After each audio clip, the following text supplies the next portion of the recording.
The production of this program is made possible thanks to the support of the following and viewers like you. The COVID-19 global pandemic demonstrates the need for international collaboration to tackle the world's most pressing challenges, states a new book on project and program management called The SMART Mission, NASA's Lessons for Managing Knowledge, People, and Projects. In early 2020, over a 37-day period, a NASA team of aerospace engineers at NASA's Jet Propulsion Laboratory with no knowledge of medical devices built a working ventilator from off-the-shelf parts. This is an example of how effective teams learn and share knowledge in real-time contexts.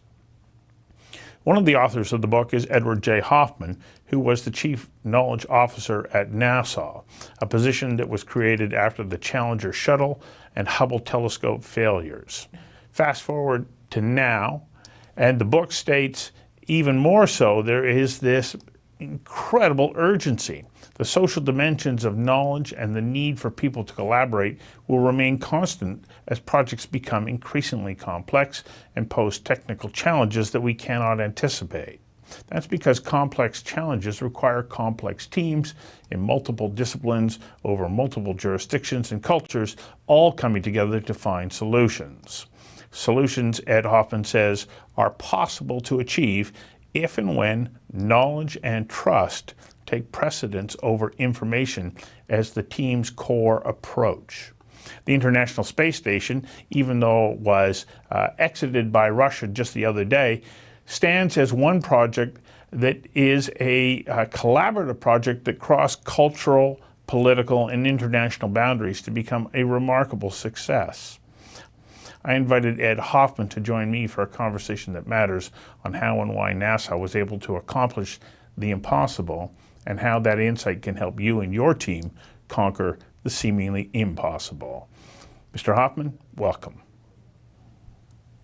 Stuart, it's a pleasure to be here. You know, in reading the book, I found it quite interesting that when the idea of creating a chief knowledge officer was conceived of at NASA, all arrows were pointing at you and you were going, no. Why were you reluctant at that time to embrace it? Like, what was it that made you say, hang on a second, before we go there, there has to be other elements in place? Yeah. By that point, I was already 20 years into my career at NASA. And after the Challenger space shuttle disaster, which goes back to 1986, I was asked to set up a project management learning academy. And I did that. It was very successful. Things were going well. And it was in 2009 where NASA said, let's create a knowledge office and asked me to take it over. And my initial reaction was that whenever you start a new initiative in government, people are going to push back. There's going to be a lot of politics. There's going to be a lot of, how can you do this? I'd had a good career at that point. I loved the work I was doing. So I didn't want to accept it until that I heard that the leadership really wanted to do this and that this was something that they were going to commit to. So we had the discussions. I heard the urgency and I agreed at that time. So you say that you wanted to ensure that leadership was solidly behind it, yet as I start to dig into the book, that is not where success seems to be driven from within really effective teams. Why is it that that leadership support has to be there, but then that they ultimately have to get out of the way? Yeah, that's a good observation. It's interesting. I hadn't thought about it that much. I think the starting point for any kind of a team, any kind of project, the work that you do, is you want to make sure that you know that you have the support of the people sponsoring things, the support of people who are going to give you the resources, the support of the customers that you have. If it's only moderate, it's hard to really be successful. That's probably the most important starting point. That's the fuel. But once you get into the actual work, once you get into the mission, to a certain extent, you want to have a leadership that trusts you and trust the team and the expertise it has to be able to make the decisions that are necessary to be successful. So you have, I'm sure, people that sponsor you. You want that support. You want the customers, but you want them to trust you to know how to do things right. And that's that connection. So how do you go around building a team that's based on knowledge? Because, what is the difference between saying, well, I've got good information, therefore I can make good decisions, but it's not enough. So how do I differentiate what the difference is there? Yeah, I mean, it's one of the things. I'll go back to the notion of the smart mission. What is a smart mission? I really think a smart mission starts with something that's important. It could be important to the individual, it could be important to the team, it could obviously be important to the society. But there's the sense that there's meaning, there's purpose, we're doing something of value. You gave the example of the Vital project, developing ventilators. At the height of COVID, developing ventilators easily, quickly, using basic equipment was vital. You didn't have to convince the team of that. They knew that. And so in the starting point for really success in terms of a knowledge-based organization is that you engage smart people, talented people with real key expertise, that what you're doing has purpose. It's really important. The second thing that I would say is the acknowledgement that you have a team together because they have capability, they have smarts, and you're going to encourage them to use it and to leverage it. And another aspect of this whole notion of knowledge is highly intangible, right? It's hard to see, it's hard to measure. It has to do with innovation, it has to do with trust, it has to do with the ability to have the kind of conversations to identify what we know we need to do to be successful. And so the difference, therefore, between the notion just of information, of knowledge, information, if you will, is the recipe in understanding how to cook a meal. And I have cookbooks, but you really don't want me cooking a meal for you, Stuart.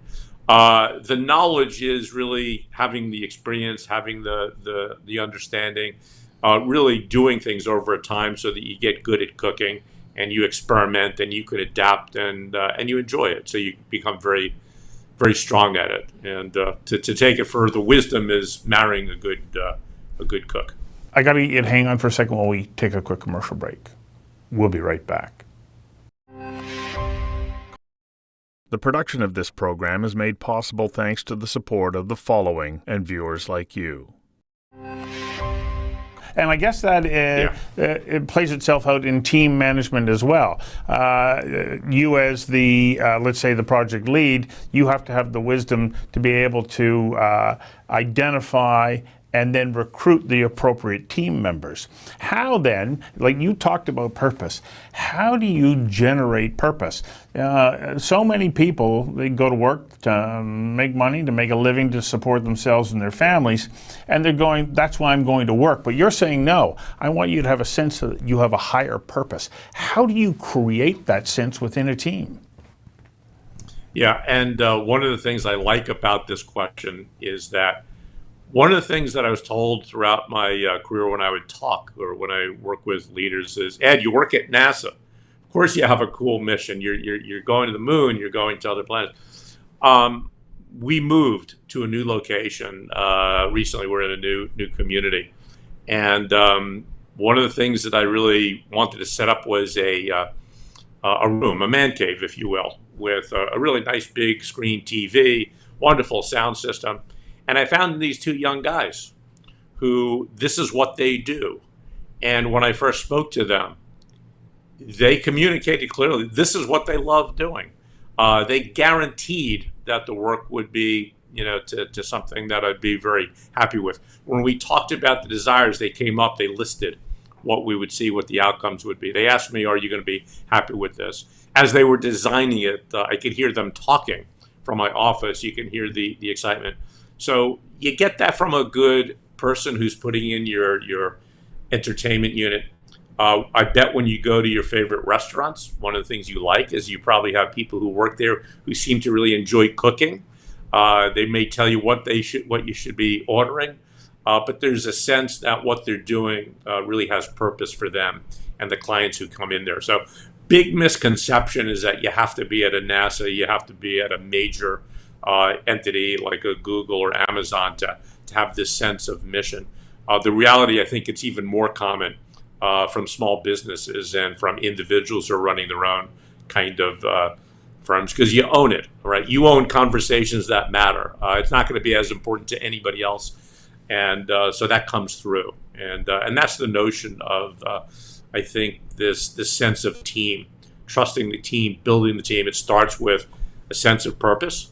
That purpose draws people in who are really passionate about what they're doing and they care and they're going to get it right, and then that leads to making sure that they're treated in a way where that appreciation comes through. So this is the notion of the smart mission that we wrote about, and that I think you see when things are working well. You see it when you go into that restaurant. You see it when you're having a conversation with a professional and you're enjoying it, and you also see it when it doesn't work in firms.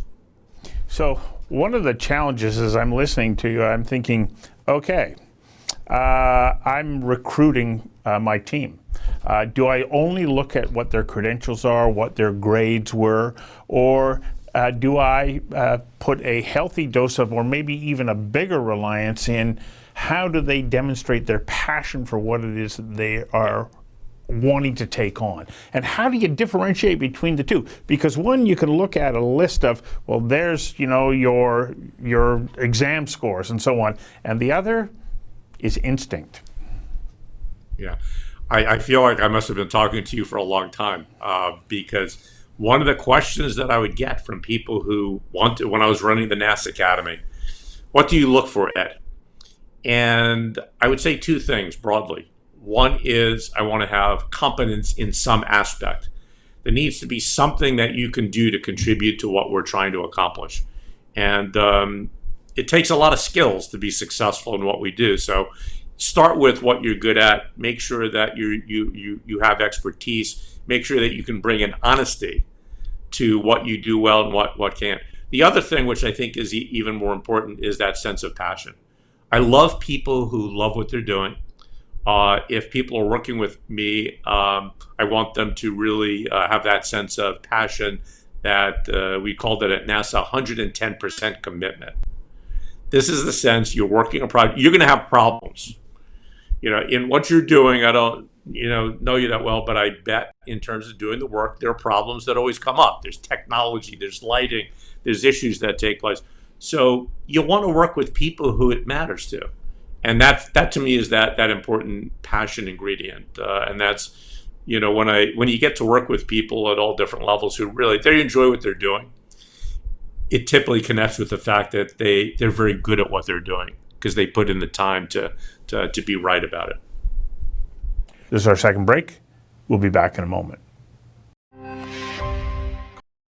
The production of this program is made possible thanks to the support of the following and viewers like you. Okay, so I now identify that person, but then how do I, within an organization, navigate our way through all the different microcultures that exist?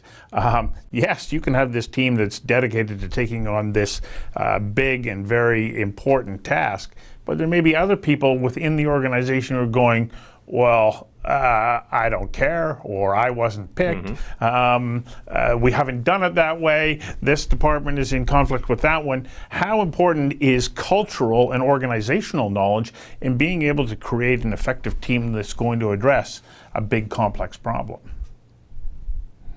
The cultural aspects, one of the chapters in the book is about culture. Because it's so vital. It has to do with the behaviors, how we treat each other, what's appropriate, what becomes the norm, for how we do things. And one of the things that goes with that kind of a culture is I think the most effective teams, they're noisy. Let me explain that. In my experience in a lot of the teamwork I did at NASA, when I worked with a project, when I worked with a team that was really good, they had a lot of conversations. They had arguments. Sometimes they would yell at each other. Sometimes they would laugh at each other. You would hear movement, people walking around, people seeing each other when they were in the office. There's this sense of energy. There's this sense of noise because people are engaging with each other. They're talking. On the other hand, the times that I worked with projects or teams that were in danger, in despair, it was very quiet.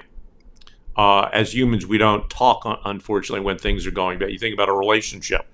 The relationships that are probably the best, people are talking, they're laughing, they're engaging, there's a lot of energy. There's that sound. There's a sound of success to a relationship.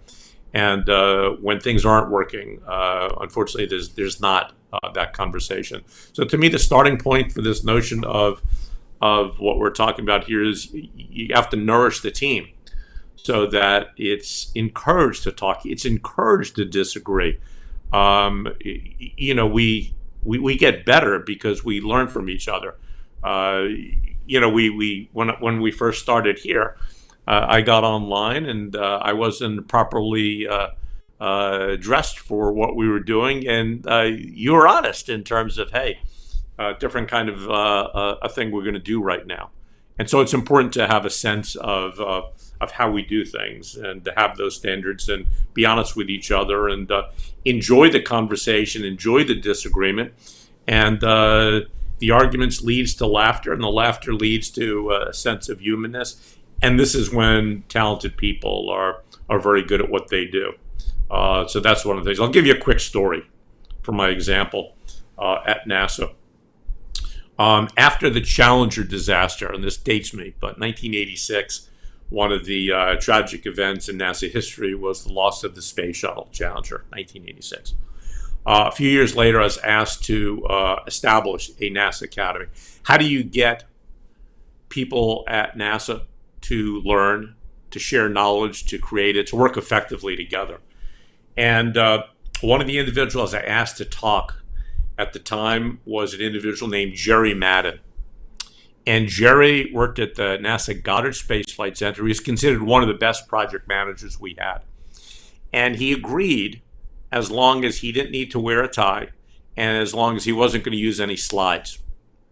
I said, Jerry, just come and talk to the group, whatever you do. And he told a story. And the story was working a space mission with the German Space Agency.